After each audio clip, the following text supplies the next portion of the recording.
Hello, you beautiful people. Being a YouTube creator can be difficult, but I've been doing it for about a year now and I have learned so much. So I really wanted to share some of the things that I've learned so some of you that are starting out can learn from the things that I have done right and wrong. And for those of you who've been doing it a while, maybe you can either relate or maybe I do have something that I learned in my time that you might not have gotten around to learning yet. So anyway, why don't we get started? So first and foremost, when I was starting out posting on YouTube, I didn't realize how much of a grind it was going to be. I know everyone says it's going to be a grind, and I know everyone says you're going to have to continue doing it for a long time to make it work. And something within me just thought I was going to be one of those people that just created my first video and popped off. And I'm glad that that didn't happen. I'm so glad that that didn't happen, because it's giving me time to not only connect with my YouTube friends, not only the ones that are in the community, but YouTube friends, like other people who make YouTube as well. It's given me time to connect with those people to where I have some really cool people that I talk to on a regular basis, whether it's just through my lives or whether it's through on a Discord group for other YouTubers. It's really been nice, the grassroots slow growth that I've had. Although I do wish to grow quicker, I am very appreciative of the time that it has taken to get to this point. And what's really interesting about this all is if I would have gone back, at the time of recording this video, I have 740 subscribers. If I were to go back to me when I was 16 years old, the 16-year-old me would be so disappointed that I only have 740 subscribers at my age. But now, the me a year ago would be so proud. And there's one big difference, and this leads me connecting, but to my next point, which is consistency is key. I don't care what you post, what you make. I don't care if you make a video a month and that's what your niche allows, just because it takes long to take the video. I don't care what it is. You have to keep posting. It's very easy for the weeks to turn into the months and the months turn into years. That's what took me so long to get here before I actually started. And honestly, I think if I would have started back when I was 16, maybe I'd be somewhere right now. Maybe I wouldn't. I don't know. However, I didn't start when I was 16. I started now. And time just kind of passed and I never got around to it. So if you're thinking about being a YouTube creator, or you are a YouTube creator, you can't let the days turn into months when it comes to posting. You have to post consistently because people want to keep seeing you. Doesn't matter what you're posting, people want to keep seeing you. So the next thing on the list is there are a lot of things that are important about posting on YouTube, but the most important thing is doing what you can handle. Yes, videos do better with thumbnails. Yes, videos do better when edited more intensely with better, better edits.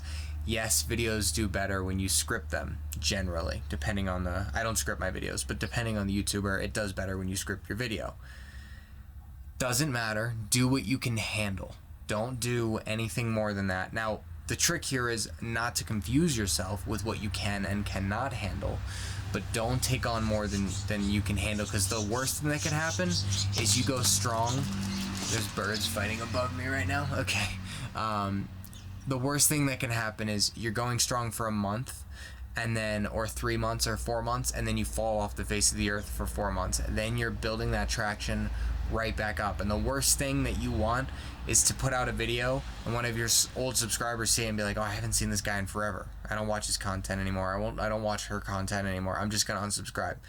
It's not bad to lose subscribers. However, you don't want that to happen. Someone who enjoyed your videos, but you just fell off the face of the earth so much that they just haven't been keeping up with you and now no longer care about what you're producing, it can make a big difference. Which leads me to my next point. I love when people unsubscribe to my channel. I know some people get upset. I've talked to a lot of YouTubers who get upset when people unsubscribe. Although I don't want people who like my content to unsubscribe from my channel, I like when people unsubscribe from my channel because it takes me off their feed. If they're not watching me, if they're not enjoying my content, that's completely understandable, and there's no hard feelings there. My hard content isn't for everyone, and I accept that. But when my content shows up on someone's feed and they don't watch it, it hurts my videos. So when I see my subscriber number go down, because I'm still in the neighborhood of subscribers where I notice when it goes up and down, when I see my subscriber number go down, I don't get upset about it. I'm kind of happy, because now that means I have a more condensed subscriber base, and all of those people who do like seeing my videos are still in there. So whenever you are religiously watching your YouTube studio and you see your number go down, don't stress about it. And kind of moving forward, there is a YouTube Studio app. Anyone who creates YouTube probably knows about it. And the issue with this app is, when I started out, I was helicoptering that app. I was watching it constantly. Every like hour, every 30 minutes, something like that, I was checking in to see, did I get like 10, 20 more views? Did I get 1,000 views? Especially when one of your first videos really pop off. Comparative to your other videos. Like, for example, I was going with an average of like 6 or 7 views, and then I went up to like 50 views, which wasn't that much, but then I got one that got like 10,000 views. And when that happened, that got me checking consistently. Is it still going up? Is it going down? What's going on with it?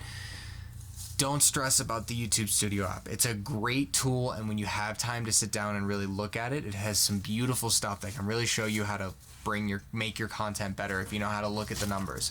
However, don't stress about it.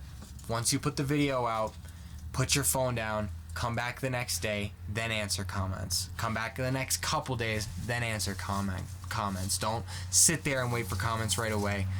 Unless you know you've got someone that always comments within the first 10 minutes, waiting around for the first 10 minutes after your video drops to answer their comment, that makes sense because you're boosting engagement. But to be helicoptering of your phone waiting for comments is just unhealthy, especially if you're not like a big YouTuber and it's not your full-time job. Enjoy the day. Go outside. Don't get sucked into the YouTube Studio app. I know so many YouTubers who are my friends that watch it constantly, and it's just not healthy. I was doing it too, so I'm not throwing stones. And the last one is, be unapologetically yourself. I think a lot of people, I mean, it depends. That last point depends. Some people create a character that they create content with, and that's a great way to go about it. I love how they go about it. I love the separation in their daily life and their normal life. I have a few examples, but I don't want to blow anyone's cover. Anyway, there are people who are on camera very different than how they are in real life. And I would say in that particular case, don't be unapologetically yourself. Be unapologetically your character. But yeah, be unapologetically yourself. Make content that you want to make. Make something that you enjoy. And if you can, try to keep it around the same niche, around the same idea. I was watching a YouTube video recently, and I've noticed it rang true for me as well. First of all, you want to create content that you enjoy because it keeps you from burning out. And when you're creating content and art, it's about being an artist, not about all the views. If you're in it for the views and you don't have like a background in marketing or anything like that, it's going to take time, and you have to build up people who like you. Or you could get lucky and hit it off the bat, but don't count on that. That's not a common thing. It's very rare that actually happens. So, be unapologetically yourself. Make the things you want to make and enjoy. There's an ant on me. And enjoy your content. And I'm going to make another one of these probably in a year. Maybe I'll make one sooner if I realize that I forgot anything, but I'll probably make another one of these in a year. Do a quick check-in. 740 subscribers right now. We'll see where we're at in a year, and I'll see you guys soon.